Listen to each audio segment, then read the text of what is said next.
What's going on, guys, and welcome back to the channel. It has been a while and it's so good to see all of you. Today I want to talk about how I got good at shooting a handgun.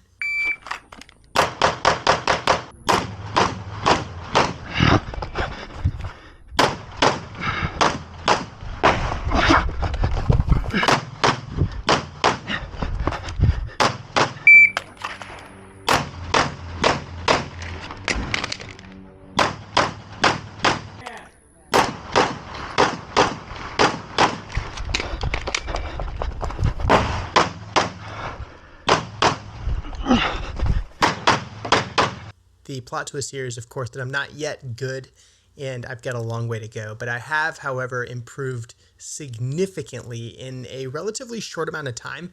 And there's no like magic or wizardry in this process, but I am pretty proud of the progress that I have made despite knowing that I still have a very long way to go. And I want to share the methodology that I use to improve my own performance with a handgun in a pretty short period of time. And, it's not a real big secret. The big secret here is I practiced, I was disciplined, I was committed to it, and I dry fired a significant amount. And so the story here is, obviously, as you guys know, I've been shooting for a long time, basically my whole life.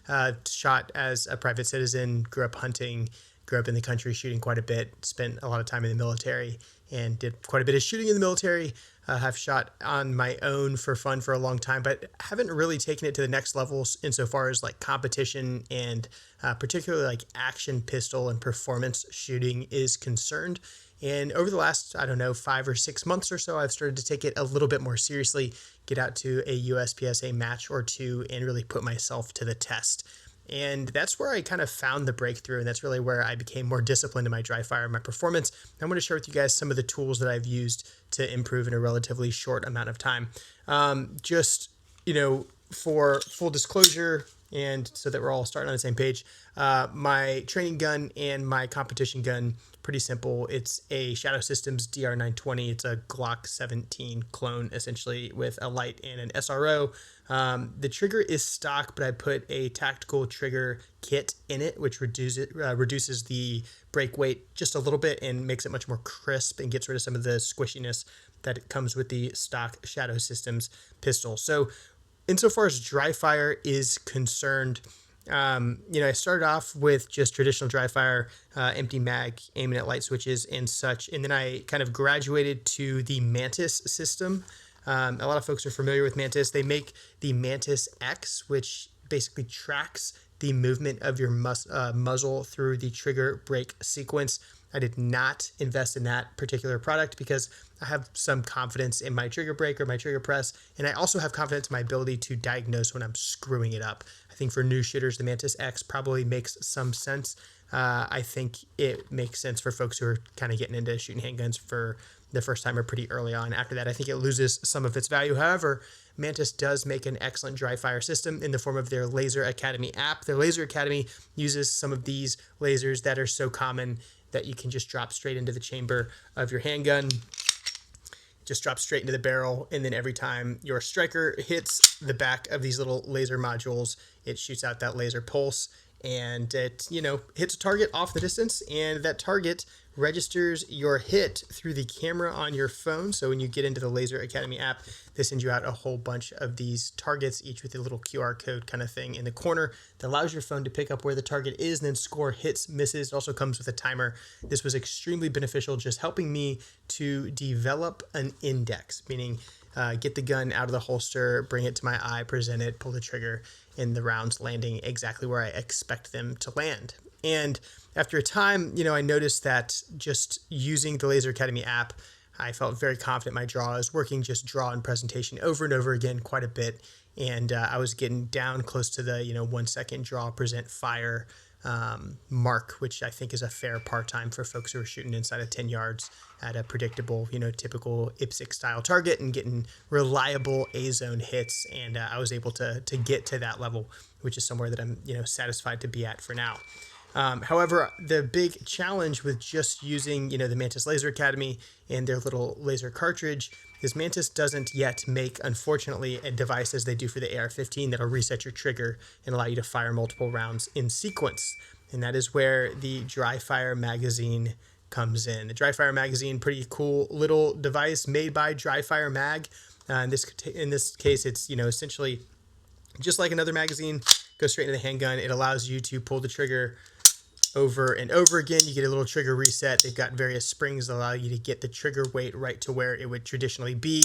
Feels very natural, allows you to fire several rounds in sequence, but the challenge then is without a laser, the Dry Fire Mag just resets the trigger. However, Dry Fire Mag also did a collaboration with the folks over at Laser Ammo, and they now have a smart cartridge that allows you to use the Dry Fire Mag with a little laser cartridge. The laser module itself is connected to the little Dry Fire magazine, some sort of wireless system. They may be using Bluetooth or other, sort of electronic signal. Whenever the trigger breaks on the magazine, trigger breaks, laser flashes. And so now I could use the Mantis Laser Academy app with the Dry Fire Mag, with the laser module, and be able to fire multiple rounds in sequence. This kind of took my dry fire to the next level, allowed me to start working on transitions quite a bit, a little bit of movement in my garage. I took a bunch of these Laser Academy targets and I set them up in my garage to create a dry fire gym, started moving back and forth quite a bit. And all of this I was doing either on the clock that was afforded through the Laser Academy app or just through a little packed timer, which is obviously an essential piece of equipment if you're working on performance shooting and really trying to hold yourself to high standards for accuracy and for speed on the clock. And this is where things get a little bit weird. And if you've been following my other channel at all, I've been a big advocate of Ace VR, a virtual reality app for the Quest that delivers you a handset that is either a replica, SIG handgun, or in this case, a Staccato. And the weight of this thing is damn near, 32 ounces, kind of what you'd expect of, a steel frame pistol. And the trigger, believe it or not, actually has some take up. It actually has a crisp break and a reset. It also has a magazine release. And this thing has been kind of like my secret sauce for two reasons. The first is because I really enjoy it. It is a fun thing to do. I find myself wanting to do it quite a bit, wanting to use the ACE system to continue training and push myself. They have a great leaderboard system, a great social system, and it's addicting. It has me keep coming back for more and more so I can keep pushing my limits and improving my own performance over time and measuring my performance against past performances as well as my peers and some of the best shooters in the world, frankly. So the fact that it's fun and draws me in is its first kind of like key value proposition in my mind. And the second piece is because it works. And I wasn't sure if it was going to work or not. I was interested for sure. I'm a nerd. I want the tech to be interesting and functional. But I wasn't certain that it would transfer over into a live training environment from that virtual training environment. That was until, of course, I went to the range after spending some, I don't even know how many hours in the sim, but firing close to 150,000 virtual bullets. So 150,000 of these little trigger presses in a combination of, competitions and drills and things like that.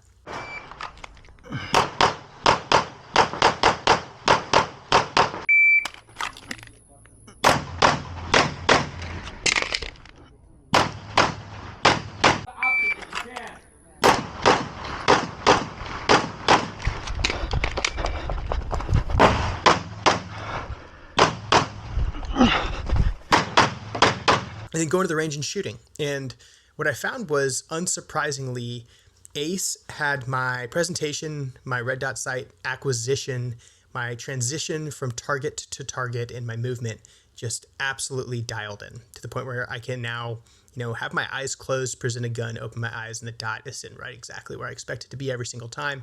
I noticed that my eyes get out in front of the gun, searching for the next target before the gun arrives to it. And I'm shooting with a lot more confidence because I have confidence in my index that the gun is going to arrive to where I expect it to be. And there's not this like natural hesitation between the time when the dot arrives and the time that I pull the trigger. However, dry fire, obviously its biggest weakness, as we all know, is, there's no recoil impulse, and it's very easy to develop bad habits in dry fire. And so I've been to the range periodically through this process, haven't put in like really high round count days.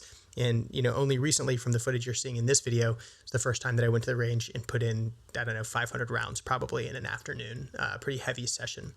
And that was also after I had invested these, 100,000 plus trigger pulls in Ace VR. And so what I found was, while my transitions were really good, my movement was really good, I was shooting with a lot of confidence, the one weakness in my training was absolutely my grip. And that's just because I wasn't accustomed to that recoil impulse, that high round count, and my grip was doing fine on pairs and on doubles.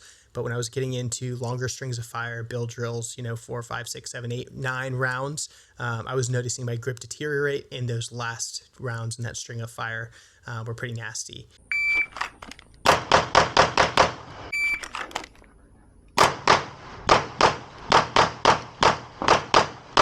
And I was able to compensate for that during training. And, the issue was 100% my support hand, just not applying appropriate pressure.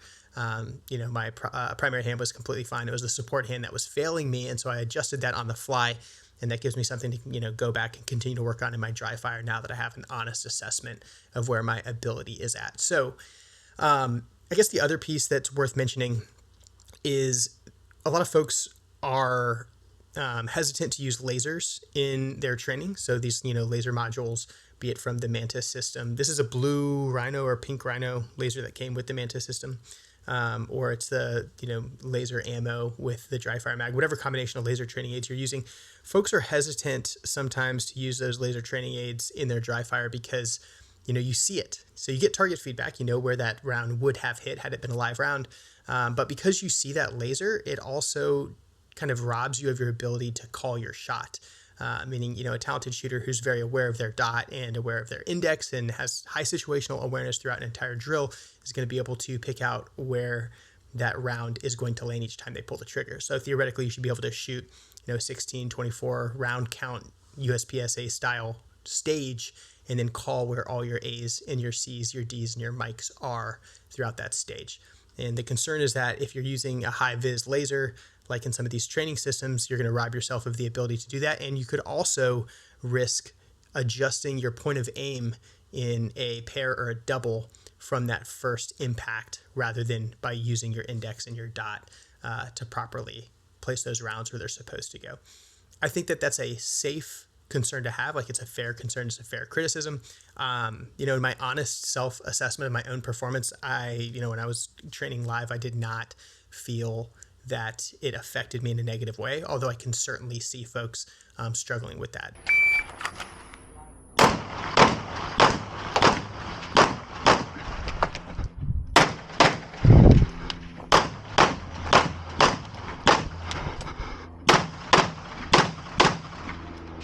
I had one mic on that right target, that's why I took a makeup shot. 1C over here, I think center's clean. 1, 2, 3, 4, 5, so I'm missing one there. Clean. Clean. But in fact, I think mostly from my time using the ACE VR system, I had a lot of confidence in calling my shots. And because that's something I've been practicing a lot in ACE is shooting the drill, and then before the drill is complete and I actually see where my hits are, thinking through the stage and where my rounds likely landed. So I found that the ACE system gives me high situational awareness, and I was not a victim of, the potential bad habits developed by using a visible red laser. Last thing I'd say, well, 2 more things I guess I'd say is, first, you don't need any fancy gadgets or gizmos to do dry fire training. You can, in your house right now, safely conduct dry fire as long as you separate live ammunition from your training space and you're getting a good grip, focusing on your index, find a place to shoot, and, aim at a light switch, pull the trigger kind of thing, or practicing transitions, whatever the case may be. You don't need any of this stuff to do any of that, obviously. I'm a nerd. I'm also, looking for an edge in human performance and maximizing my own performance and acquiring this knowledge quickly. And I'm passionate about it. And so I've, invested some money to be able to train in a way that is appealing and exciting to me. That's why I have some of these things. I don't think you need them necessarily, but if you're serious about it, you may find value in it, as I have also found value in it. I'm not affiliated with Mantis. I'm not affiliated with Dry Fire Mag. I do have a partnership with Ace VR. If you guys are curious on what that looks like, it's not an inexpensive system by any means. I think there's a lot of value in it if you're going to use it a lot, or especially if you already have a Quest 2 or a Quest 3 headset. If you're interested in that, I'll put a link down in the description with an associated code that'll save you a little bit of cash, and I make a little bit of money if you choose to use it. But I am excited to be back on this channel, not just my gaming channel, and to share my progress and use this as a way to kind of log my progress as I really start to take marksmanship seriously, both with pistol and carbine, and hold myself accountable in this forum, and then going out to matches and sharing those experiences with you guys as well. Hope you guys did enjoy today's video. Please leave comments or any feedback that you might have for me in the comments down below. I'm Controlled Pairs, and it's great to see you guys. I'll see you in the next one.